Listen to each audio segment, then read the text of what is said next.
Dans un monde où les distractions sont infinies, comment agir malgré la peur, trouver sa légitimité et apprendre à vivre pleinement? Dans l'épisode d'aujourd'hui, je vais vous partager 3 clés. Agir malgré les blocages, trouver sa légitimité et comprendre que parfois manquer de rien, c'est aussi peut-être manquer de soi. Bonjour à toutes et à tous, je m'appelle Fanélie, j'ai 20 ans, je suis artiste, chanteuse, compositrice, interprète, mais j'ai aussi par le passé été ce que j'appelle une adolescente qui a pu porter le poids du monde sur ses épaules. C'est avec la ferme volonté de comprendre ce que j'avais vécu et de vouloir poser des mots sur mon passé que j'ai fini par écrire Atlas. Atlas est un kit pratique destiné à ceux qui souffrent ou ont souffert, ou même à ceux qui reconnaissent en eux une fragilité qui les pousse à vouloir anticiper une situation inconfortable. Ainsi, à travers des témoignages, des conseils concrets et des réflexions guidées, je t'invite à découvrir comment on finit finalement par s'en sortir. Partie numéro 1. Trouver sa légitimité. La légitimité ne vient pas d'un titre, d'une reconnaissance extérieure ou même des réseaux sociaux.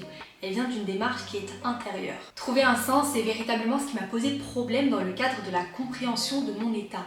Au final, quelle était ma légitimité à être malade? C'est peut-être ma condition d'enfant comblé à qui on a tout offert qui me permet d'être malade. En effet, dans d'autres conditions et circonstances, les questions que je me posais et la crise existentielle qui a été la mienne ne seraient peut-être pas apparues comme vitales. Les sentiments de légitimité ou d'illégitimité naissent des pensées et ne doivent en aucun cas vous emprisonner dans un piège léthargique. Être légitime ou non est une interprétation. Ne fais donc pas de la vision et de l'interprétation des autres ta réalité. Ou alors fais de ma vision de toi ta réalité. Tu es plein de ressources légitimes et bien plus courageux que tu ne le penses. Souvent, nos blocages ne viennent pas d'un manque extérieur, mais plutôt de nos propres frontières invisibles. Et crois-moi, ces murs sont bien moins solides que tu ne l'imagines. J'ai toujours trouvé 1000 façons de combattre l'ennui via différentes passions que j'ai pu développer. J'ai tout testé, l'astronomie, l'étude des minéraux, la physique, la chimie, le judo, la guitare, le piano et bien d'autres choses encore. À mon sens, il n'y a rien de plus beau que la fascination de comprendre et d'apprendre. C'est véritablement mon objectif à travers ces vidéos d'instaurer un débat autour de la santé mentale et d'apprendre, comprendre et de guérir tous ensemble. Je me composais donc des bases solides mais abstraites dans ce tourbillon d'aptitudes dans lequel je ne parvenais finalement pas à me définir ou à trouver ma place. Polyvalente mais jamais experte, douée mais jamais excellente, il n'est que dans la musique que je suis parvenue à trouver ma place. Non pas parce que je pensais que j'étais la meilleure, mais simplement parce que j'avais trouvé ma légitimité. Multiplier les expériences, tests de nombreuses disciplines, afin de trouver ta voie, mais aussi afin de donner un sens à ton existence et à ta vie. Être touche à tout peut t'amener à te sentir dispersé, mais cela participe simplement à l'enrichissement de ton identité. La curiosité est un moteur, elle nous permet d'utiliser les différents outils modernes comme Internet, les téléphones ou encore les réseaux sociaux, non pas comme des moyens de fuite de son existence et de son quotidien morose, mais véritablement comme des leviers de croissance. Partie 2. Agir, se donner le temps de ne plus penser. Mieux vaut ne pas trop penser, se reposer davantage sur le corps. Il est plus digne de confiance. Woody Allen. Agir, ce n'est pas fuir, ce n'est pas se bercer d'illusions et oublier la mission principale qui est de guérir. L'esprit est le créateur de barreaux abstraits, irréels, dépourvus d'émotions et de sensations qui enferment la folie et les pensées dans une enveloppe qui est le corps. Plus focalisée à transformer ma réalité en fiction, je me suis construit un monde pour apprendre à exister ailleurs. Ces thématiques de création et de consommation de l'art, je les aborde dans ma vidéo précédente que je t'invite à visionner si ces sujets peuvent t'intéresser. Je les mettrai en barre d'infos. Laisse-moi donc te donner 2 conseils qui peuvent te permettre de te mettre plus facilement en action. Se préserver des erreurs, c'est aussi se préserver des apprentissages. Les regrets naissent davantage de ce que l'on n'a pas osé que de ce qu'on a tenté. Ose prendre des risques mesurés. C'est en mettant en action ta volonté de guérir que tu parviendras finalement à te libérer. Enfin, ne t'enferme pas dans une cage de lucidité excessive. Le risque zéro n'existe pas. Accepte cette part d'incertitude et la possibilité que tu puisses enfin aller mieux. Les personnes qui prennent des risques nous inspirent parce qu'elles avancent, qu'elles réussissent ou qu'elles échouent. Être heureux, ce n'est pas tout posséder comme on nous le vend sur les réseaux sociaux. La marche peut paraître grande entre cette illusion et ton quotidien parce que ces mensonges te créent des barrières mentales. Ces utopies te tétanisent. Ose créer, expérimenter, te mouvoir, même imparfaitement, sans cesse te comparer aux autres. L'action est un remède contre la paralysie du mental. Trop réfléchir peut devenir une prison. Partie numéro 3, comprendre que manquer de rien, c'est parfois manquer de soi. Avoir tout matériellement ou émotionnellement ne suffit pas si tu ne sais pas te remplir intérieurement par l'apprentissage ou par le fait de ressentir ton environnement. Vouloir combler ce vide par des excès n'apporte qu'un soulagement temporaire, qu'il s'agisse de drogue, de tabac, d'alcool, de pratiques excessives d'un sport ou même de nourriture. Il est donc indispensable d'identifier ce vide, de le comprendre et de chercher des exutoires constructifs et positifs, qu'il s'agisse d'une passion, de la consommation d'œuvres d'art ou même d'une pratique sportive saine. Je tenais à faire une petite parenthèse au milieu de cette vidéo. Les conseils que je vous donne ne sont pas des injonctions mais des conseils, même s'ils peuvent parfois être difficiles à appliquer. L'important, ça n'est pas de tout faire tout de suite, mais de vouloir comprendre, réfléchir et avancer tous ensemble. Chaque petit pas, aussi fragile soit-il, est déjà un pas vers l'action.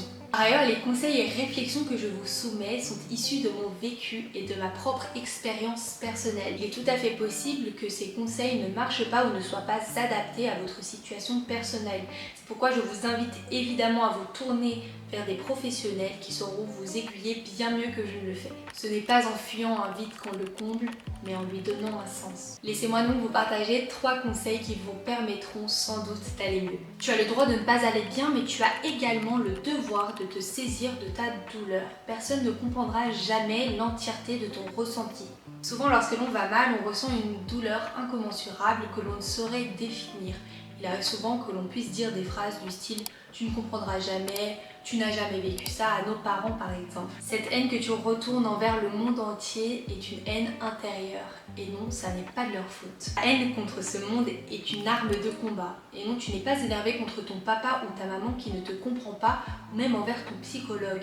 Tu es simplement énervé envers toi-même. Tu es probablement en colère envers cette incompréhension, cette partie de toi qui s'est laissée faire, ce manque, cette insatisfaction. Règle numéro 1. Se comparer envers ce qui est considéré et probablement à juste titre comme pire est la plus grande des erreurs. C'est l'illégitimité qui nous questionne et finit par nous plonger dans le silence. On ne compare pas l'humain, il est unique par nature et vos histoires le sont encore davantage. Il y a autant d'humains qu'il y a d'histoires, il y a autant d'histoires qu'il y a de douleurs, autant de douleurs qu'il y a de questionnements et autant de questionnements qu'il y a de solutions. Ne pas s'écouter et se plonger dans l'ignorance est souvent le point de départ de la dégénérescence. On ne combat pas l'invisible. Pour mieux combattre son ennemi, il est nécessaire de l'identifier. Utilise ta haine comme un moyen positif et comme un carburant dans le cadre de la mise en action de ta guérison. Règle numéro 2. Autorise-toi à ressentir. Bloquer ses émotions, c'est favoriser l'addiction. Si tu ne donnes pas à ton esprit l'opportunité de s'exprimer, il laissera ton corps le faire à sa place. S'auto-analyser, c'est souvent se trouver des excuses par peur et manque de courage de s'affronter à la réelle difficulté. Or, les fausses explications maintiennent bien souvent un vécu difficile et ne favorisent en aucun cas une forme de guérison. Prends conscience de ton quotidien. Autorise-toi un mauvais jour pour laisser place à l'extériorisation de ta frustration. Tu dois identifier ta frustration, ta colère ou ta haine avant qu'elle ne puisse te nuire autrement. Règle numéro 3. Le psy, c'est pas la honte. N'en déplaise à certains, le psychologue n'a pas de baguette magique. Tu es l'unique décisionnaire de ton existence. Tu es maître de ta propre vie, qu'il s'agisse des moments difficiles ou des moments de bonheur. Prendre rendez-vous avec un thérapeute veut bien souvent dire que 50% du travail est déjà fait. Tu as appris à te prioriser et tu as appris à comprendre que tu avais une faiblesse. Cette marque de courage est souvent la première étape de la guérison de tes traumatismes. Et c'est bel et bien cette première étape qui est bien souvent difficile à entreprendre. Mais attention, elle ne détermine en aucun cas l'entièreté de ton chemin.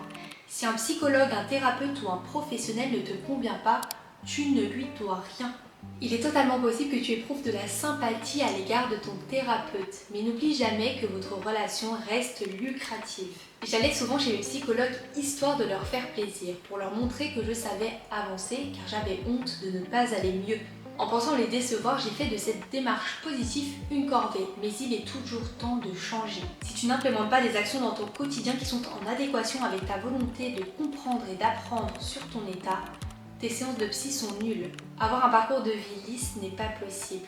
Tu as le droit d'aller chez le psychologue, tu as le droit de vouloir être heureux et cela ne fait pas de toi quelqu'un de faible.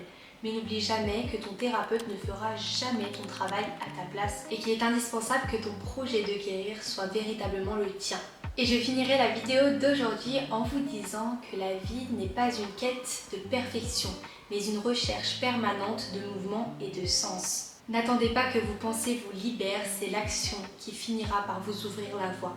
Nous en avons désormais terminé avec cette vidéo d'aujourd'hui qui reprenait deux thématiques principales, la légitimité et l'action.